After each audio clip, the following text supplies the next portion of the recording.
దేవుని ఘనమైన నామమునకు స్తోత్రములు. ఈ వాగ్దానమును వింటున్న మీకందరికీ మన ప్రభువును ప్రియ రక్షకుడైన యేసుక్రీస్తు నామములో శుభములు, మా హృదయపూర్వకమైన వందనములు.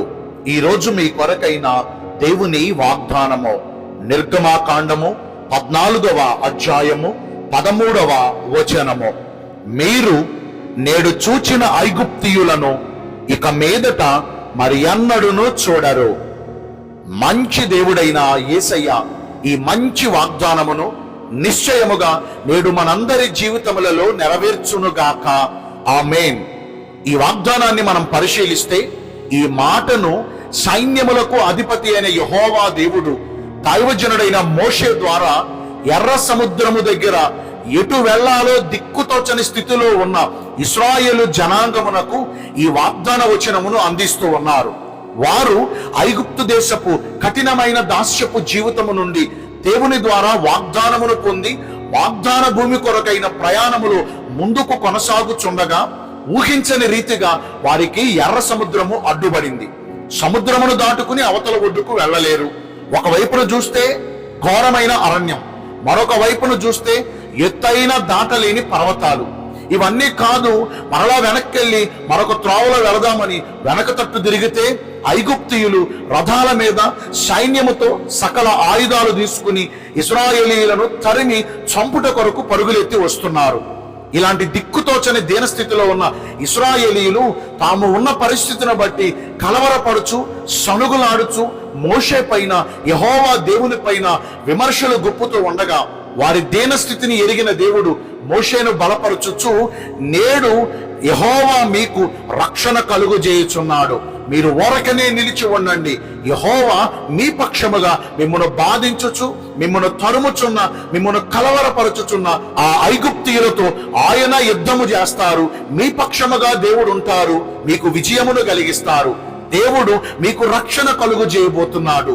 ఇంతవరకు మీరు చూచిన, ఇంతవరకు ఎవరి ద్వారా మీరు బాధపడ్డారో, ఇంతవరకు ఏ ఐగుప్తీయుల చేతి కింద నలిగిపోయారో, ఇక మీదట ఆ ఐగుప్తీయులను చూడనే చూడరు అనే గొప్ప వాగ్దానం ఇచ్చారు.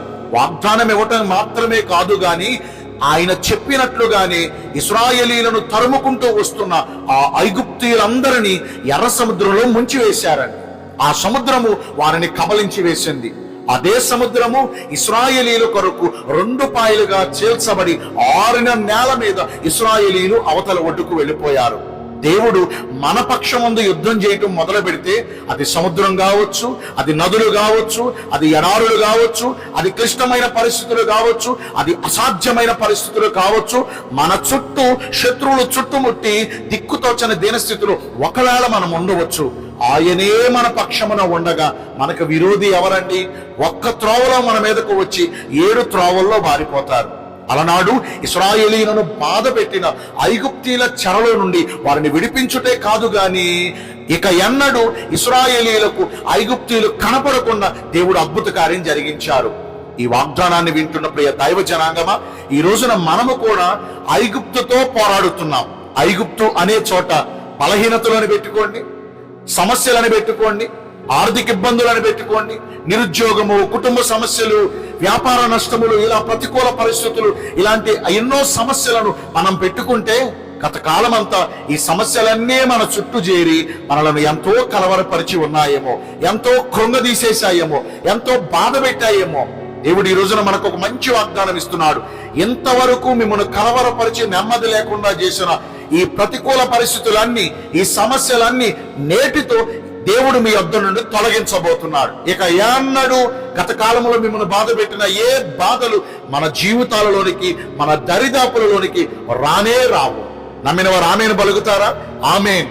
మరి అలనాడు ఇశ్రాయేలీయులకు దేవుడు రక్షణ కలుగు చేసి ఐగుప్తీయుల పేరే లేకుండా తుడిచిపెట్టినట్లుగా ఈ రోజున మన పక్షమందు మనకు రక్షణ కలుగు చేసి, మన పక్షమందు దేవుడు మన సమస్యలకు యుద్ధమును చేసి మనకు జయ జీవితమును ప్రసాదించాలంటే మనం ఎలా నడుచుకోవాలి? మొదటిగా ఆయన మన పక్షమందు యుద్ధం చేసి మన పక్షమందు పోరాడుతున్నప్పుడు మనము ఊరకనే నిలిచి ఉండాలి. మన స్వబుద్ధిపై ఆధారపడకూడదు. మనకు నచ్చినట్లల్లా కంగారు పనులు చేయకూడదు. మన తెలివితేటలు అన్నీ పోగేస్తే ఆయన దృష్టికి వెర్రితనంగా కనపడుతున్నాయి. దేవుడు మహాజ్ఞాని కదా, ఆయన ఆశ్చర్యకరంగా అద్భుత కార్యాలు చేస్తారు. మనము ఊరకనే నిలుచుంటే చాలండి. సొంత ప్రయత్నాలు మానేద్దాం, కంగారు పనులు మానేద్దాం, మన తెలివితేటలతో కూడిన మన జ్ఞానంతో కూడిన పిచ్చి పనులు చేయటం మానేద్దాం. మన సమస్యను దేవుడికి అప్పగిద్దాం. ఆయన చేయు రక్షణను ఊరకనే నిలిచుండు చూద్దాం. రెండవదిగా ఇశ్రాయేలీలకు దేవుడు చెబుతున్నాడు, ముఖ్యంగా మోషేతో దేవుడు సెలవిస్తున్నాడు, నేను నీకు ఇచ్చిన కర్రను పైకి ఎత్తి పట్టుము అంటున్నాడు. ఆ రోజున అద్భుత కార్యాలు చేయుట కొరకు మోషేకు దేవుడు ఒక ఆయుధం ఇచ్చాడు. ఆ ఆయుధం పేరు కర్ర. ఈ రోజున మన జీవితాల్లో కూడా అద్భుతాలు, అసాధ్యమైన కార్యాలు పొందుకున్నటకు ప్రతి ఒక్కరికి దేవుడు ప్రార్థన అనే ఆయుధం ఇచ్చారు. మనం ఏం చేయవసరం లేదండి. సమస్యలు వచ్చాయా, మోకరిల్లాలి. కష్టాలు వచ్చాయా, మోకాళ్ళ మీద ఉండాలి. సమస్యలన్నిటికీ ఒకటే పరిష్కారం, ప్రార్థన. ప్రార్థన మన పరిస్థితులు మారుస్తుంది. మరి ఈ ప్రార్థనను విసుగుదల లేకుండా చేస్తున్నామా, మానకుండా చేస్తున్నామా, ఎడతెగకుండా చేస్తున్నామా? అన్ని సంతోషంగా ఉన్నా ప్రార్థన మానేస్తాం, శ్రమలు వచ్చినా ప్రార్థన మానేస్తాం. ఒక యోబును మనం గమనిస్తే అన్ని బాగున్నప్పుడు నిత్యము ప్రార్థన చేశాడు. పరిస్థితులన్నీ తలక్రిందులు అయిపోయినప్పుడు ప్రార్థన చేస్తూనే ఉన్నాడు. ప్రార్థనను మాత్రం మానలేదు. ఆ ప్రార్థనే తలక్రిందులైపోయిన యోబు పరిస్థితులు మార్చింది. ఆ ప్రార్థనే దానియేలును సింహాల బోను నుండి రక్షించగలిగింది. ఆ ప్రార్థనే ఇశ్రాయేలీయులను ఐగుప్తు చేతిలో నుండి విడిపించగలిగింది. ఈ రోజున మనము చేసే ప్రార్థన మన సమస్యల నుండి విడిపించలేదా? ఎడతెగకుండా నిత్యము ప్రార్థన చేద్దాం. దేవుడు కలుగజేయు రక్షణను అనుభవిద్దాం. దేవుడి కొద్ది మాటలు మన వినికిల్లో దీవించునుగాక. ఆమేన్. మీ అందరి కొరకు చిన్న ప్రార్థన చేస్తానండి. పరిశుద్ధుడా, ప్రేమ కలిగిన యేసురాజా, మీ కృపగల ఘనమైన నామమును బట్టి నిండు మనసుతో మీకు మా కృతజ్ఞత స్తుతులు స్తోత్రములు వందనాలు చెల్లిస్తున్నాము. అలనాడు ఇశ్రాయేలీలను బాధపెట్టిన ఐగుప్తీయులను ఇక ఎన్నడూ వారు చూడరని వాగ్దానం ఇచ్చావు, వాగ్దానాన్ని నెరవేర్చావు. నేడు మమ్మను కూడా ఎన్నో బాధలు, ఎన్నో శ్రమలు బాధ పెడుతున్నాయి. ఈ బాధల నుంచి మమ్మను విడిపించమని వేడుకుంటున్నాము.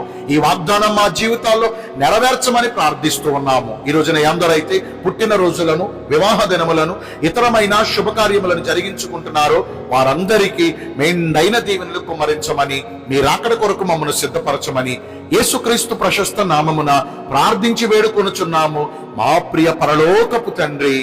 ఆమేన్. May God bless you all. Thank you.